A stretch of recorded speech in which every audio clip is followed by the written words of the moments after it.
दूसरा सवाल ये है कि जब हम रोजगार की बात करते हैं तो रेलवे को लेकर लोगों की उम्मीद रहती है कि रोजगार आएंगे। और जब पिछला जनरल इलेक्शन था उससे पहले एक तरीके से अभी 1,54,000 लोगों का रोजगार कंप्लीट हुआ है। 1,54,000 1,54,000 लोगों का 1.5 लाख लोगों का रोजगार अभी कंप्लीट हुआ है। एम्प्लॉयमेंट ऑर्डर्स मिल गए, लोगों का रजिस्ट्रेशन हो गया, आगे जॉब में अब उनके ट्रेनिंग के लिए लोग जाने लगे। जैसे ही प्रोसेस कंप्लीट हुआ, नेक्स्ट प्रोसेस चालू हुआ। बहुत लंबे समय से सबकी डिमांड थी कि इसको एनुअल बनाया जाए। एनुअल इसलिए बनाया जाए, अगर 4-4, 5-5 साल के गैप में आता है तो कई लोगों की एज निकल जाती है उसमें से, राइट। इसीलिए अब एनुअल सिस्टम की तरफ मूव कर रहे हैं।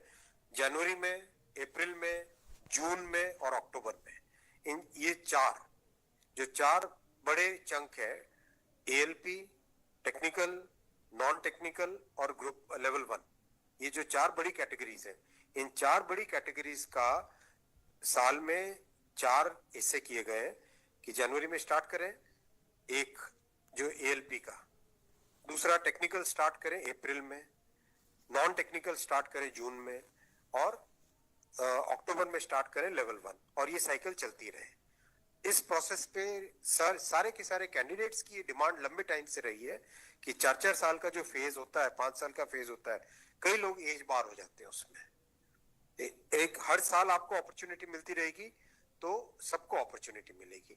इस थिंकिंग के साथ आगे बढ़े और इसी थिंकिंग और इसमें भी जितनी रिक्वायरमेंट थी उससे ज्यादा अभी नोटिफाई किया है। 1 साल के हिसाब से जो रिक्वायरमेंट है, 1 साल के हिसाब से अगर जैसे लोको पायलट का मैटर है, कितने लोग रिटायर होते हैं उससे ज्यादा लिए हैं, राइट। टेक्नीशियन का है तो टेक्नीशियन का जो अप्रैल के आसपास, अप्रैल से पहले निकल आएगा, क्योंकि हम लोग वो मॉडल कोड ऑफ कंडक्ट को भी अवॉइड करना चाहते थे, वरना नॉर्मल प्रोसेस में अप्रैल में निकलता टेक्नीशियन का, पर मॉडल कोड ऑफ कोड को अवॉइड करने के लिए पहले निकाला है।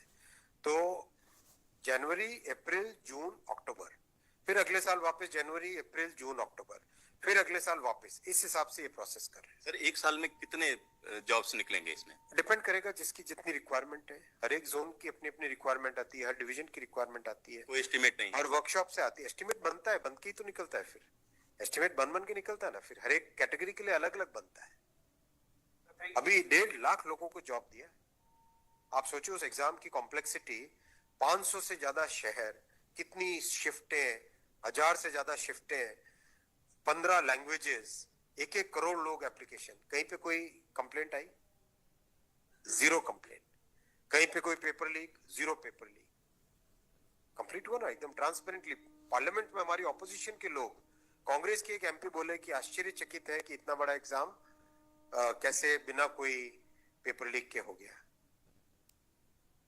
तो एक उस चीज को भी तो देखो। Thank you sir.